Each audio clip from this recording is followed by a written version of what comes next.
Vamos dar continuidade aqui aos nossos estudos em Miqueias. Então, Miqueias, capítulo 6, versos 9 ao 16. Diz assim: a voz do Senhor clama à cidade, e quem é sábio temerá o teu nome. Escutai, ó tribos e assembleia da cidade. Por acaso ainda há tesouros de impiedade na casa do ímpio? E o efa falsificado que é detestável? Poderia eu inocentar aquele que tem balanças falsas e uma bolsa de pesos enganosos? Pois os ricos da cidade estão cheios de violência, e os seus habitantes falam mentiras, e a sua língua é enganosa. Portanto, eu também te enfraquecerei, te ferindo e destruindo por causa dos teus pecados. Tu comerás, mas não te saciarás, e sempre terás fome. Acumularás teus bens, mas nada guardarás. E aquilo que guardares, eu o entregarei à espada. Tu semearás, mas não colherás. Pisarás a azeitona, mas não te ungirás de azeite. Pisarás as uvas, mas não beberás o vinho.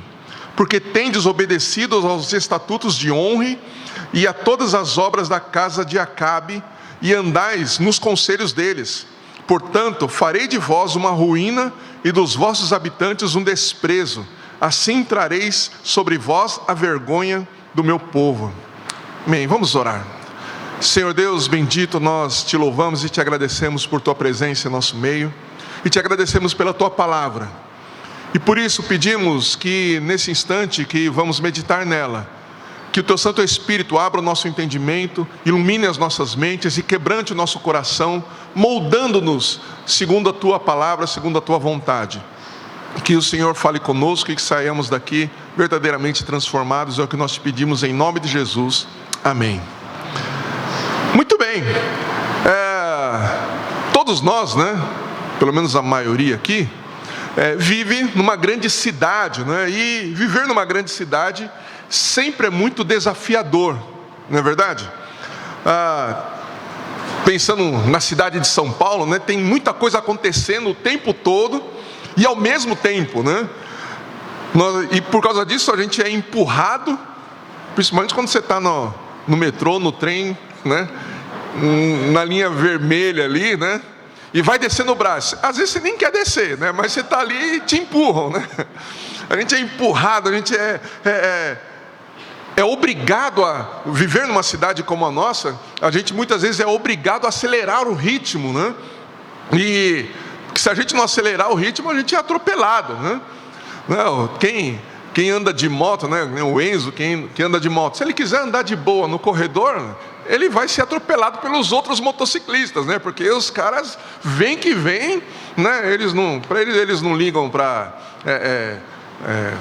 limite de velocidade, eles querem acelerar. Se você está de carro e quer mudar de faixa, você tem que esperar a boa vontade de alguém que, né? Porque se você está por exemplo, na marginal, na local ali, né? Na marginal Pinheiros, se tiver na ponte da Vila Maria, o cara está lá na ponte do Piquiri buzinando, né? E não deixa você passar.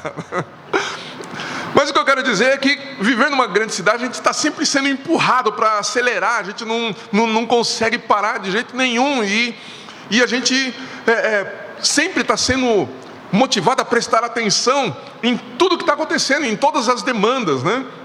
E somando-se a isso, há um grande número de ruídos e muitas vozes falando ao mesmo tempo, né, simultaneamente, apontando para caminhos diferentes, competindo pela nossa atenção e tentando nos atrair para si, né? São muitas vozes tentando nos atrair para si, né? Se a gente pensar em tudo isso, né, nessa coisa, né, é um verdadeiro auê, né? Mas em meio a todas essas vozes, existe uma voz que se destaca, uma voz que supera todas as outras vozes, uma voz que não pode ser ignorada. Miqueias, no capítulo 6, no verso 9 que nós lemos, diz: a voz do Senhor clama à cidade. E quando ele diz aqui a voz do Senhor clama à cidade, não é simplesmente a voz de qualquer senhor, é o eu sou. A voz do eu sou clama a cidade. E é muito interessante porque aqui ele não fala que é a voz do profeta, não fala que é a voz de um movimento social, não é a voz de um projeto político. É a voz do Senhor. É a voz, como eu disse, do eu sou clamando a cidade, né? E com base nisso eu quero destacar 7 pontos importantes que nós devemos prestar atenção nesse trecho que nós lemos. O que essa voz diz? Em primeiro lugar, né, a voz do Senhor clama a cidade e exige temor. A voz do Senhor, esse é o primeiro ponto. A voz do Senhor clama a cidade e exige temor. A cidade a qual Miqueias está se referindo aqui é Jerusalém. Uma cidade marcada pela corrupção, marcada pela idolatria, pelo pecado, pela opressão, pela injustiça, pela imoralidade. Uma cidade que era muito religiosa, mas sem temor a Deus. Uma cidade cheia de atividades, como a nossa, mas vazia de arrependimento. O Senhor, Ele não estava clamando aqui, né, a esta cidade de Jerusalém, para destruir todas as expectativas ou destruir a própria cidade por prazer. Mas Ele clama a cidade porque os seus planos para essa cidade, para os habitantes daquela cidade, eram planos de paz e não de mal. Eram planos para que todo aquele povo pudesse desfrutar do bem-estar que Ele tinha preparado para eles. Deus não queria simplesmente, não é porque que Deus acordou, se bem que Deus não dorme, né? Não é que Deus acordou num dia e falou assim: cansei desse povo, vou destruir. Não, Deus queria o bem-estar daquele povo. Deus queria o bem-estar daquela cidade. Por isso Ele clama para aquele povo e exige que eles temam o seu nome. Mas, a exemplo do que o próprio Jesus viu quando estava ali para entrar em Jerusalém, a condição espiritual daquela cidade não lhes permitia que eles desfrutassem das bênçãos de Deus. Naquela cidade não havia o temor, como eu disse, não havia temor nos corações, não havia abandono do pecado, não havia abandono da mentira, não havia o abandono da desonestidade, não havia o abandono do abuso de poder, não havia o abandono da exploração econômica, não havia o abandono da corrupção e das injustiças. A voz do Senhor então clama para que eles parem o que estão fazendo, parem de dar ouvidos a muitas vozes que estavam ali falando naquele meio, para que eles pudessem ouvir a voz do Senhor. E ao ouvir a voz do Senhor, isso traria temor aos seus corações. É por isso que o texto afirma categoricamente: quem é sábio temerá o teu nome. Quem é sábio temerá o teu nome. Temer o Senhor, o que é? Em primeiro lugar, é ter uma profunda e absoluta reverência por quem Ele é. É reconhecer quem é Deus e é dar a Ele o lugar que lhe é devido. É tê-lo em altíssima estima a tal ponto, e preste bem atenção nisso, temer ao Senhor é tê-lo em altíssima estima a tal ponto de se apavorar e estremecer com qualquer ou com a mais sutil possibilidade de ofendê-lo. Quando nós conhecemos a Deus, nós vigiamos o nosso coração e a nossa mente, porque nós não queremos ofendê-lo, nós não queremos entristecê-lo. E é por isso, com base nisso, aliás, é que a gente vai para o segundo ponto, né, que o pecado que dominava a cidade foi que provocou de fato o clamor de Deus no meio daquele povo. Nos versos 10 ao 12 que nós lemos, o Senhor, o que Ele faz? Ele expõe os pecados específicos da cidade. Alguns que eu já citei, mas eu quero falar de 2, né? Por exemplo, que os pobres, eles eram violentamente explorados e mantidos na pobreza. Eles eram usados como massa de manobra e até mesmo como moeda política. Estou falando aí de há cerca de 700 anos antes de Cristo. Não estou falando do jornal que você leu nessa semana, tá? E eu vou repetir, os pobres eram violentamente explorados e mantidos na pobreza, usados como massa de manobra e moeda política. Os pequenos produtores, eles eram empobrecidos, e a gente tem que lembrar que, tipicamente, né, a cidade, ela era uma cidade rural, mas passou por uma transição, né, e o pessoal foi deixando a área rural e foi indo para o centro da cidade, né? E quando eles chegam lá, eles vão abrindo seus comércios, etc. E haviam os grandes comerciantes, né, os ricos, e os ricos então se aproveitavam daqueles que estavam começando os seus negócios, e exploravam e realmente iam mantendo, ou na verdade provocando pobreza, né, e os pequenos empreendedores ali não conseguiam manter seus negócios. E o que os ricos faziam? Iam lá, compravam e exploravam depois a pobreza que ia sendo espalhada pela cidade. Além disso, aqueles que de alguma maneira conseguiam se manter, eles eram, sobre eles era colocado um imposto que era muito abusivo. E esses então, depois de um tempo, eram também obrigados a vender os seus negócios, suas propriedades. E enquanto isso, os governantes, os juízes, os ricos aumentavam suas riquezas e o poder sobre toda a cidade. Lembrando, não estou falando das notícias do jornal da semana passada, estou falando de 700 anos antes de Cristo. Se pensarmos, né, e o próprio Miqueias já falou sobre isso nos capítulos anteriores, se a gente pensar em toda essa classe, né, de governantes, juízes, dos ricos, eles formaram uma verdadeira quadrilha, institucionalizaram essa quadrilha. É só ler os versos anteriores, os capítulos anteriores, que você vai ter a comprovação disso, né, principalmente no capítulo 3. Então, líderes políticos, autoridades jurídicas, líderes religiosos, associados em um sistema corrupto, explorador e violento. E a própria cidade, a população, mesmo os explorados, entraram nesta onda.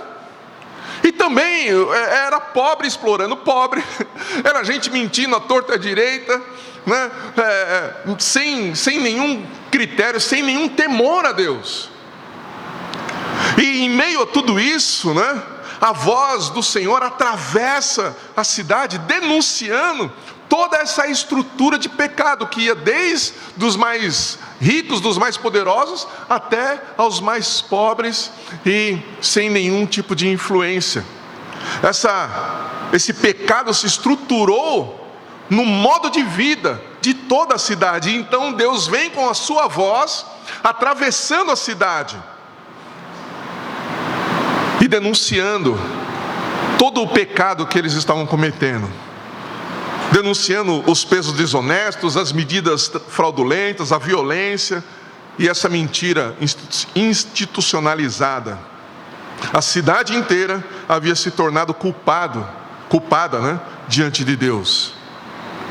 E chegamos então agora no terceiro ponto, que é o juízo inevitável quando o temor a Deus é rejeitado.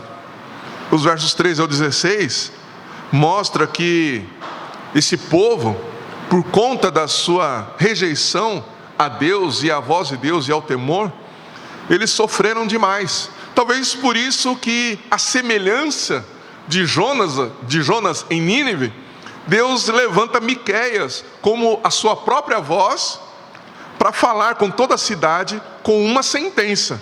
Qual a sentença? Verso 13: portanto, eu também te enfraquecerei. Tudo isso por causa do pecado. Tudo isso porque eles se afastaram de Deus. Tudo isso porque não havia temor em seus corações. E quais ou o que fazia parte dessa sentença? Eles colheriam o que plantaram. Eles não teriam satisfação em suas fartas mesas. Eles não teriam segurança em seus bens, suas riquezas iriam desaparecer. Verso 14. Tudo em que eles investissem seria frustrado. Verso 15 e 16, na parte A do 16. Na parte B do verso 16, eles seriam duramente derrotados por seus inimigos. O juízo de Deus foi a resposta do próprio Deus à rejeição permanente daquele povo à voz de Deus. Quando uma cidade rejeita o temor de Deus, ela permanece ativa, pode permanecer rica, pode até permanecer poderosa, mas por um tempo. Porque depois, tudo isso vai se desfazer. A riqueza, o poder, a atividade dessa cidade vai ruir. Porque falta o temor de Deus. Se você olhar para a história da humanidade, das civilizações, você vai ver que a história conta de muitas cidades que eram poderosas no passado. E se orgulharam na sua altivez. E hoje, elas não são mais do que histórias, porque algumas nem existem mais. A história conta de civilizações que desapareceram por causa do seu orgulho, por causa da sua altivez, porque não deram ouvidos para Deus. E aí nós chegamos no quarto ponto, que é o temor de Deus, que é o único caminho para a vida. O temor de Deus é o único caminho para a vida. Então, diante de todas essas coisas e da sentença de Deus para disciplinar o povo, o texto nos leva de volta ao ponto central. Verso 9: quem é sábio temerá o teu nome. Quem é sábio temerá o teu nome. E mais uma vez, o que é temer a Deus? Êxodo 20:20 vai nos ajudar nisso. Diz o seguinte: não tenham medo, Deus veio prová-los para que o temor de Deus esteja em vocês e os livre de pecar. O temor de Deus, Provérbios vai dizer que o temor é o princípio da sabedoria, mas o temor de Deus também, ele nos leva ou nos protege, nos guarda de pecarmos. Temer a Deus livra o nosso coração e a nossa mente de pecar contra Ele. O salmista certa vez disse: guardei a tua palavra no meu coração para não pecar contra ti. Veja que não é guardar a palavra no coração para ter bênçãos, para ter riquezas, para vencer em tudo. Não, nós guardamos a palavra no nosso coração para não pecar contra aquele que é absolutamente santo. O temor a Deus não é um sentimento que nos paralisa e nos impede de progredir. Talvez eu não vou fazer isso. Aí se eu ofender a Deus. Não, o temor não nos leva a isso. O temor não nos paralisa. O temor, na realidade, ele é libertador, porque ele nos liberta do pecado. O temor, ele traz conhecimento, como eu citei, Provérbios diz, que o princípio da sabedoria é o temor, ou o temor a Deus é o princípio da sabedoria. Temer a Deus é conhecê-lo de verdade. Quando nós conhecemos a Deus, como Ele se revela nas Escrituras, nós vemos que Ele é santo, nós vemos que Ele é justo, nós vemos que Ele é amor, nós vemos que Ele é bom, nós vemos que Ele é poderoso, nós vemos que Ele é fiel, nós vemos que o seu coração é magnífico. E quanto mais o conhecemos, mais ficamos espantados com Ele, mais ficamos estupefatos com quem Ele é e como Ele faz as coisas. O temor de Deus provoca em nós admiração e reverência à sua presença. Então surge o ponto decisivo: como posso ofender alguém assim? Como eu posso trair alguém assim? Como eu posso desrespeitar alguém assim? Como eu posso ignorar o que alguém assim fala? Como posso deixar de adorar alguém assim? Como posso deixar de orar a alguém que é assim? O temor de Deus me leva para perto dEle cada vez mais. O temor a Deus faz com que o meu coração se renda a Ele. O temor a Deus faz com que os meus olhos vejam a sua santidade e adorem a beleza da sua santidade. O temor a Deus me leva a buscar ser cada vez mais parecido com Ele. O temor a Deus não vai me afastar. O temor a Deus não vai fazer com que eu pense, puxa, eu nunca vou ser assim, ou eu nunca vou experimentar o amor dele, ou eu nunca vou ter as bênçãos. Não, o temor a Deus me atrai a Ele. O temor a Deus me leva a uma vida de obediência à sua palavra e à sua vontade. O temor a Deus faz com que eu perceba e conheça a sua vontade e chegue à única conclusão que a própria Bíblia me leva: a vontade dele é a melhor para mim. A vontade dele, como disse Paulo, lá em Romanos, é boa, agradável e perfeita. Então por que eu não vou buscar a sua vontade? Por que eu não vou me empenhar para fazer a sua vontade? O temor a Deus abre os meus olhos espirituais para que eu possa ver a grandeza do seu poder agindo e manifestando-se em toda a terra. Quando eu tenho temor a Deus, os meus olhos espirituais não vão ver toda a maldade que existe na terra. Não é que vai me cegar para isso, mas quando o meu coração está cheio de temor a Deus, eu vou ver como Isaías viu: toda a terra está cheia da sua glória. Toda a terra está cheia da sua glória. A maldade está lá? Sim, está lá. Mas o que mais tem? Mais tem a glória de Deus do que a maldade do homem. Percebe? Não é simplesmente viver um otimismo humano, mas é viver uma realidade espiritual. Eu sei que tem dificuldades, eu sei que tem lutas, eu sei que a maldade causa um grande estrago na vida das pessoas em toda a terra, mas a glória de Deus é que enche a terra. E se nós lembrarmos do próprio Moisés, que pediu para ver a glória de Deus, quando Deus passou diante dele, ou antes mesmo, o que Deus disse para Moisés? Farei passar toda a minha bondade. A bondade de Deus manifesta na terra, ou a glória de Deus manifesta na terra, é a sua bondade. E é isso que o temor de Deus nos faz ver. A bondade de Deus manifesta em todo o tempo, em todo lugar, apesar e a despeito das coisas más que acontecem neste mundo.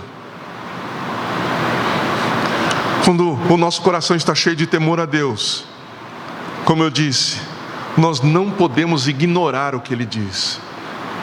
É impossível, é inadmissível isso. Um coração cheio de temor a Deus não vai admitir, não dar ouvidos ao que Ele diz, porque sempre nós vamos dar ouvidos ao que Deus nos diz. E chegamos no quinto ponto, então, que este é o mais importante, que nos leva, ou o quinto ponto nos leva para Cristo, aquele que temeu perfeitamente o Pai. O texto todo, esse trecho que nós lemos, de 9 a 16, nos leva a uma pergunta que é a mais profunda do que todas essas que eu fiz anteriormente. Eu vou repetir. Como eu posso ofender alguém assim? Como posso trair alguém assim? Como posso desrespeitar alguém assim? Como posso ignorar alguém assim? Quando nós olhamos para o texto e o texto nos aponta para Cristo, isso nos leva para algo muito mais profundo. Como um povo culpado por não temer a Deus pode ficar sem ser destruído? A resposta está em Cristo. Hebreus capítulo 5, verso 7 diz: nos dias de sua vida, falando de Jesus, com grande clamor e lágrimas, Jesus ofereceu orações e súplicas àquele que podia livrá-lo da morte. E tendo sido ouvido por causa do seu temor a Deus, Cristo ouviu a voz que Jerusalém ignorou. Cristo temeu o Pai perfeitamente. Cristo sofreu o juízo que aquela cidade merecia e o juízo que nós merecíamos. Na cruz, naquela cruz maldita, o juízo anunciado por Miqueias caiu sobre Cristo, o bendito de Deus. O juízo que estava direcionado para nós como pecadores estava sobre Cristo. E isto para que em Cristo, pecadores como eu e você, recebêssemos um novo coração, um coração que teme a Deus. O temor que Deus exige é o temor que Cristo produz em nós pela graça. Não é um temor que nós produzimos em nós mesmos. É o temor que Cristo produz em nós por causa da sua maravilhosa graça. É por isso que nós temos que nos voltar para Cristo. É por isso que a voz de Deus que atravessa a cidade é a voz que chega aos nossos ouvidos e nos chama para Ele. E nos diz: arrependam-se dos seus pecados, voltem-se então para Ele e ouçam o que Ele tem para dizer. E obedeçam a sua voz. Ah, mas eu não consigo obedecer. O Espírito Santo foi colocado em nós e Ele nos fortalece, Ele nos ajuda. Paulo, é verdade que num outro contexto, Paulo ele diz que o próprio Jesus disse para ele que a graça dele o fortalecia nas suas fraquezas. Nós somos fracos, nós não conseguimos nos manter em santidade, mas o Espírito Santo de Deus está em nós, e o Espírito Santo é quem nos ajuda a vivermos uma vida santa. Mesmo que na trajetória da nossa vida, deixa eu reduzir, vai, na trajetória da nossa semana, então vamos reduzir um pouco mais, vai, na trajetória do nosso dia, da última hora, vai, dos 10 últimos minutos, a gente peca. Ainda assim, o Espírito Santo está em nós, e Ele pega na nossa mão e fala assim: opa, peraí, esse não é o caminho, eis o caminho, andai por ele. O Espírito Santo está em nós e Ele nos ajuda. E o que acontece então quando o Evangelho atravessa uma cidade? Esse é o ponto 6. A história das civilizações nos mostra que quando o Evangelho chegou, por exemplo, em Genebra, lá no século XVI, a transformação não começou com leis externas, mas começou com a pregação fiel da palavra de Deus. Uma cidade marcada por corrupção, que era Genebra, injustiça, imoralidade, foi confrontada pela voz do Senhor. E qual foi o resultado? Combate à corrupção, redução da exploração econômica, valorização da educação, cuidado social, reforma moral pública. Não foi moralismo, não foi uma instituição de um mero e simples moralismo. Foi a pregação do Evangelho. A pregação do Evangelho confrontou e transformou pessoas, e as pessoas confrontaram as estruturas, e a cidade passou a viver diante do Senhor. Por quê? Porque as pessoas passaram a viver diante do Senhor. Assim como em Nínive com Jonas, a transformação começou com o arrependimento. É isso que muda uma cidade. É isso que muda uma nação. Quando a voz do Senhor transforma vidas. E aí chegamos no 7º ponto. A igreja como a voz que atravessa a cidade. Hoje, Deus continua fazendo com que sua voz seja ouvida, mas agora por meio da sua igreja. Nós, como igreja do Senhor, devemos primeiro nos tornar seus discípulos, e como seus discípulos devemos anunciar que o reino de Deus chegou. Mas quando nós anunciamos isso, nós não estamos anunciando um novo sistema político ou de organização. Ao anunciar que o reino de Deus chegou, nós estamos anunciando a chegada de um governante. Estamos anunciando a chegada de Jesus. Então, onde essa mensagem é recebida, o que acontece? Satanás cai. Onde essa mensagem é rejeitada, o que acontece? O juízo permanece. Cabe a nós decidir quem vai ouvir ou quem não vai ouvir? Não. A palavra nos diz que nós devemos pregar a toda criatura. Devemos pregar o Evangelho a toda criatura. Convencer as pessoas é obra do Espírito. Nós não temos esse poder de convencer, por mais eloquente que você seja, por mais sábio que você seja. Você pode ser um exímio e profundo orador. Você pode buscar todas as técnicas aí de oratória, de retórica, que você não vai conseguir convencer ninguém. Você pode entusiasmar algumas pessoas, mas convencer não. Quem convence do juízo, do pecado e da justiça é o Espírito Santo. Então eu não vou falar? Não, você tem que falar. Mas você não tem que se preocupar em convencer ninguém. Você tem que pregar o Evangelho. Prega a verdade. Eu sempre cito, né, lá do livro do Spurgeon, né, O Conquistador de Almas. Eu recomendo que você leia esse livro. Logo nas primeiras páginas ele diz o seguinte: pregue a palavra e não pregue mais nada.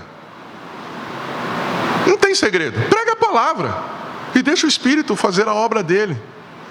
A nossa missão como embaixadores de Cristo é atravessar a cidade como a voz do Senhor. Nós somos a voz do Senhor que Ele levanta hoje. E nós temos então que atravessar a cidade, anunciando o Evangelho, anunciando a palavra da verdade, anunciando que se a cidade ou as pessoas continuarem no pecado, elas vão sofrer as consequências do juízo de Deus. Nós temos que atravessar a cidade pregando o Evangelho, até mesmo para os cristãos, para que os cristãos entendam que se eles estão debaixo de disciplina de Deus, é porque Deus está querendo corrigir seus corações, Deus está querendo atraí-los para mais perto. Deus não quer afastá-los, Deus quer atraí-los. Então, não foi isso que o próprio Deus disse através do profeta Oséias? Com amor os atrair, com laços humanos. Deus usa pessoas para atrair outras para perto de si. Deus quer te usar para que através de você outras pessoas sejam atraídas para perto de Deus, conheçam a Jesus e se rendam a Ele. Como o próprio pastor Silvio de vez em quando brinca, né? A gente não foi chamado para ser gerente de banco, você ficar gerenciando esse banco que você senta aí. Deus nos chamou para nós pregarmos o Evangelho. E através da pregação, da loucura da pregação do Evangelho, como disse Paulo, as pessoas vão ser atraídas para Ele. E não foi o próprio Jesus quem disse: quando o Filho do Homem for levantado, o que vai acontecer? Ele atrairá todos para si. E o que nós temos que pregar então? Pregar Jesus Cristo, pregar o Evangelho da graça. Falar que se as pessoas continuarem afastadas, sem dar ouvidos à voz do Senhor, elas vão estar debaixo do juízo e podem, se continuarem permanecendo resistentes e rejeitando esta voz, elas cairão em condenação eterna. Mas a graça do Senhor veio para nos dar, nos mostrar o caminho da salvação, que é Jesus. É isso que nós temos que pregar, é isso que nós temos que anunciar. Que é para isso que o Senhor nos chama. E para concluir, ouvir a voz de Deus muda destinos. Ouvir a voz de Deus muda vidas, muda famílias, muda cidades, muda nações. Deus faz sua voz ser ouvida por meio da sua igreja, mas antes da voz de Deus atravessar a cidade, ela precisa atravessar nossas vidas. Ela precisa atravessar nossos corações. Quando ela atravessa nossas vidas, nossa relação com Deus muda. De inimigos, nós passamos a ser filhos. Quando a voz de Deus atravessa nossas vidas, ela gera em nós a esperança da vida eterna. Quando a voz de Deus atravessa os nossos corações, nossas relações sociais vai mudar. Os maridos passam a amar e valorizar suas esposas. Os filhos respeitam e honram seus pais. Os pais não provocam os filhos a ira. Estou citando aqui Paulo em Efésios. Passamos a amar e orar em favor daqueles que nos odeiam. E Jesus ainda foi mais longe, né? Se você tem 2 capas, dá uma capa para aquele que não tem nenhuma. Mas ele está falando dos inimigos, dos perseguidores. Se seu inimigo tem fome, dá para ele de comer. Bem diferente dos nossos desejos, né? Como dizem algumas Algumas não, né? Uma canção específica, né? A minha vitória vai ter sabor de mel. Vingativo, né? Se a gente fizer uma avaliação de nós mesmos, a gente também é vingativo. Aqueles que nos perseguem, quando a pessoa está se dando mal, fala, tá vendo? Foi mexer com o ungido de Deus. Mal sabe que o ungido de Deus é Jesus, né? Não é ele. A gente é vingativo, mas quando a palavra de Deus, a voz do Senhor atravessa o nosso coração, e nós vemos o nosso inimigo sofrendo, a gente chega diante de Deus e clama em favor dele. Senhor, livra-o disso. Senhor, salva essa pessoa. Senhor, quebra o coração dessa pessoa. Não deixa ele desse jeito. Se ele morrer desse jeito, ele vai para o inferno, Pai. Livra o Senhor dessa condição. Livra o Senhor desse pecado. Convence o coração dele para que ele seja levado ao arrependimento e seja reconciliado contigo e se torne meu irmão. Quando a palavra do Senhor atravessa o nosso coração, é isso que acontece. Quando a palavra do Senhor atravessa o nosso coração, nossas relações profissionais também mudam. O patrão trata os seus empregados com dignidade, paga o salário justo e em dia. O empregado trabalha com empenho e honestidade, mesmo quando ele não está sendo visto. Todos aqueles que são atravessados pela voz de Deus estão cheios de temor em seus corações, agora devem atravessar a cidade com essa mensagem que é a mensagem das boas novas, e devem anunciar a chegada do reino de Deus. Quando a voz de Deus atravessa a cidade, ela transforma pessoas e a dinâmica da cidade e da nação muda. Não é clamarmos para que os políticos mudem as coisas, que as leis civis mudem as coisas, que a ciência mude as coisas. Tudo isso podem ser meios que Deus vai usar. Mas a questão é que a voz do Senhor, ela vai transformar pessoas. A voz de Deus vai transformar vidas. E isso é que vai fazer, como eu disse há pouco, que a dinâmica da cidade e da nação vai mudar. Foi o que aconteceu lá em Genebra. Deus usou Calvino para que isso pudesse acontecer. Agora você acha que Calvino olhava para a cidade e depois de um tempo ele falava, agora essa cidade está perfeita? Não, ele sabia que a cidade não estava perfeita. Ele sabia que a cidade não estava 100% aos pés do Senhor.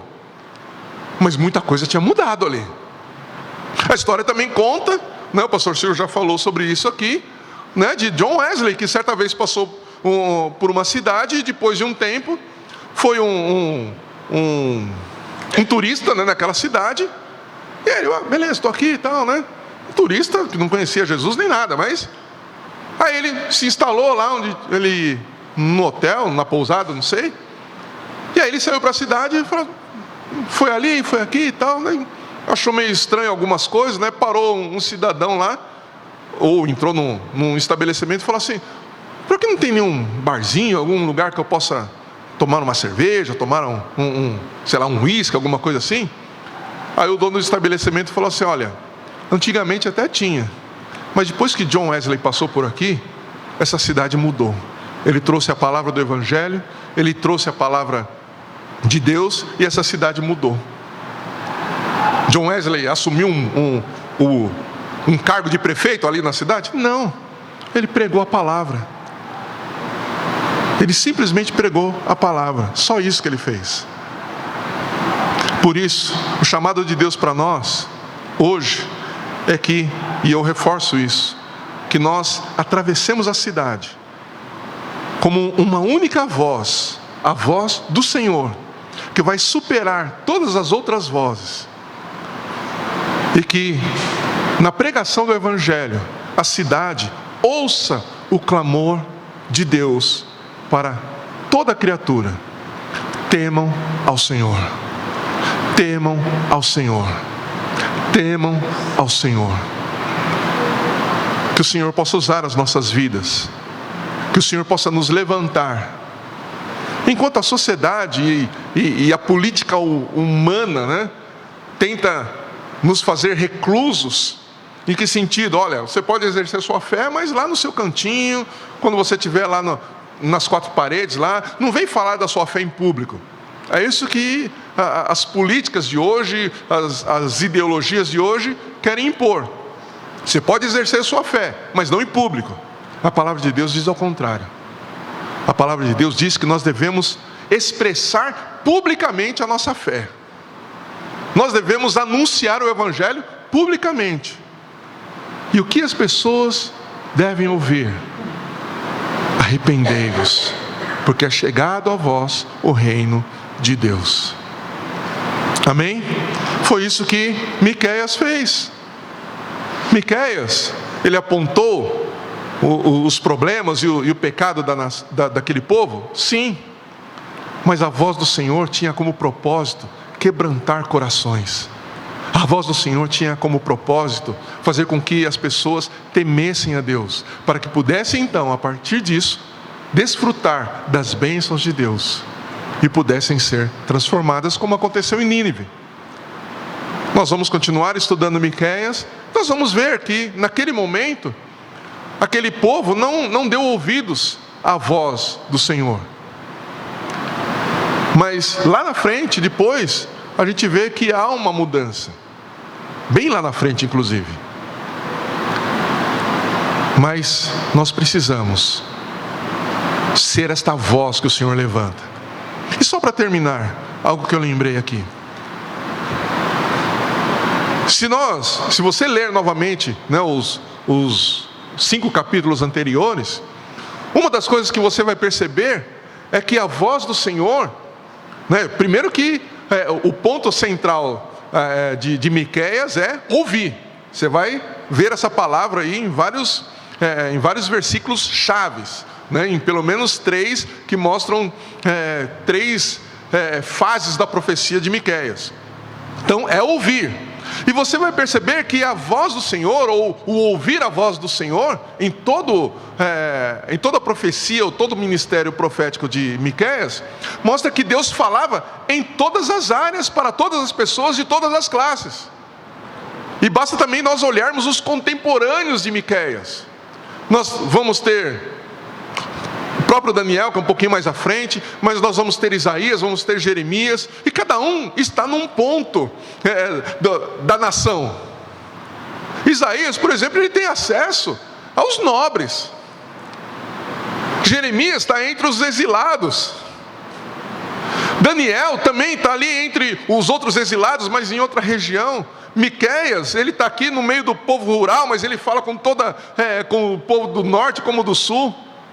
O que isso significa? Que em todo lugar a voz do Senhor está sendo falada, ou está sendo ouvida. Então, não importa onde você está nesse momento, Deus quer que a sua voz seja ouvida através de você. Talvez hoje você ocupa ou está prestes a ocupar um grande cargo onde você trabalha. Onde você está, a voz do Senhor tem que ser ouvida. Talvez você tenha uma profissão ou exerça uma função que não é lá entre os grandes, os poderosos, os manda-chuvas. Talvez você trabalhe ali naquela área operacional, no chão de fábrica ali. Ali, a voz do Senhor também precisa ser ouvida. Talvez você esteja numa escola pública, bem pobre, onde só tem gente realmente com muitas dificuldades econômicas. Ali a voz do Senhor precisa ser ouvida. Talvez você esteja numa escola, Deus proporcionou a sua família, e você esteja numa escola realmente muito boa, onde tem pessoas de alto poder aquisitivo. Ali a voz do Senhor precisa ser ouvida. Talvez você tenha acesso a grandes empresários. Ali a voz do Senhor precisa ser ouvida. Talvez você tenha acesso a um grande número de empregados. Ali a voz do Senhor precisa ser ouvida. Aquelas pessoas que passam por você e muitas vezes você nem presta atenção, como por exemplo os garis que recolhem o seu lixo, eles precisam ouvir a voz do Senhor. As pessoas com quem você fala no telefone, se é que alguém ainda usa o telefone para ligar para alguém, né? Mas as pessoas para quem você manda o WhatsApp, também precisam ouvir a voz do Senhor. Em todas as áreas, em todas as esferas da vida, todos os níveis sociais precisam ouvir a voz do Senhor, e Deus nos levanta para isso. Que a gente então atravesse a cidade com a palavra do Senhor, amém? É isso que eu tinha para compartilhar com vocês, espero que vocês tenham entendido, e peço a Deus que realmente nos levante como a sua própria voz, e que lá na frente as pessoas talvez nem lembrem de nós, mas lembrem da mensagem que nós carregamos, a mensagem do Evangelho. Convidar você a fechar seus olhos, para que nós oremos e nos coloquemos diante do Senhor. Senhor Deus, obrigado, Pai, porque em meio ao caos, em meio a tantas vozes que clamam por nossa atenção, que clamam pela atenção das pessoas, o Senhor nos levanta como sendo a tua própria voz, e o Senhor nos leva para todos os cantos da cidade, e para onde o Senhor nos leva, o Senhor quer que a tua voz seja ouvida, e o Senhor quer nos usar para isso. E a exemplo então de Isaías, que disse: eis-me aqui, Senhor, envia-me a mim. Nós nos colocamos diante de Ti, para que o Senhor nos envie com a Tua palavra, para que o Senhor nos envie com o Teu poder, para que o Senhor nos envie como a Tua própria voz. Assim como o Senhor enviou os Teus discípulos, primeiro o Senhor enviou os 12, e eles, quando foram enviados, eles voltaram dizendo que em Teu nome, Jesus, muitos foram curados, demônios foram expulsos, e o Teu reino foi pregado. Depois, Lucas também enfatiza isso, que o Senhor enviou os 70 de 2 em 2, dizendo para eles que eles não deviam levar nada que eles pudessem se apoiar, a não ser o Teu Espírito, que eles deveriam ir para todas as cidades, e em cada cidade eles deveriam encontrar uma pessoa, uma família onde eles pudessem se hospedar, e eles deveriam então comer do que fosse oferecido, mas o que eles deveriam fazer de fato era pregar o Evangelho. E quando eles voltaram, relatando o que havia acontecido, como pessoas foram levantadas, como pessoas foram curadas, como pessoas foram alcançadas pelo Teu poder, como pessoas foram realmente transformadas pela pregação do Evangelho. Jesus, o Senhor mesmo diz nas Escrituras que o Senhor exultou, que o Senhor se alegrou profundamente, e esta alegria foi tão poderosa, foi tão grande e profunda, que dizem alguns que o Senhor saiu dançando de alegria. Que nós sejamos esses instrumentos enviados pelo Senhor para pregar o Evangelho, e quando pregarmos o Evangelho, que a Tua palavra, Senhor, possa trazer esses resultados. Vidas que se arrependem dos seus pecados e são reconciliadas contigo pelo Teu Espírito. Pessoas que estão doentes sejam curadas, pessoas que estão famintas sejam supridas em suas necessidades. Senhor, usa-nos, ó Deus, dessa forma. Usa-nos dessa forma, porque a Tua palavra diz que esses sinais seguiriam os que crerem. E nós, ó Pai, estamos aqui diante do Senhor, clamando também para que esta fé possa inundar os nossos corações, para que ao sairmos e pregarmos a palavra da verdade, os sinais também possam nos seguir, e o Teu nome seja glorificado, o Teu nome seja exaltado, Pai. Leva-nos por essa cidade, leva-nos, Senhor, até as pessoas que precisam ouvir o Teu Evangelho. Essa é a missão que o Senhor nos dá. Nós não precisamos todos serem pastores, não precisamos todos serem presbíteros, não precisamos todos ter algum cargo na igreja ou alguma posição, porque esta missão foi dada para a igreja, para todos, para os homens, para as mulheres, para as crianças, para os jovens, para os adolescentes. Então que todos nós possamos abraçar esta missão, clamarmos ao Teu Espírito para que sejamos cheios dEle e pregarmos então a Tua palavra. Senhor, levanta-nos, ó Deus, neste mundo e nessa cidade que está um caos, ó Deus, nessa cidade sem esperança, neste mundo que vive uma melancolia profunda. Que o Senhor nos levante com a palavra de vitória, a vitória sobre o pecado, a vitória sobre Satanás, a vitória sobre esse sistema de mundo, a palavra de que o Rei dos Reis está sentado sobre o trono e que seu reino já chegou, e que a plenitude desse reino ainda está vindo, mas já podemos experimentar e viver os resultados deste reino. Leva-nos e levanta-nos dessa forma que eu te peço em nome de Jesus.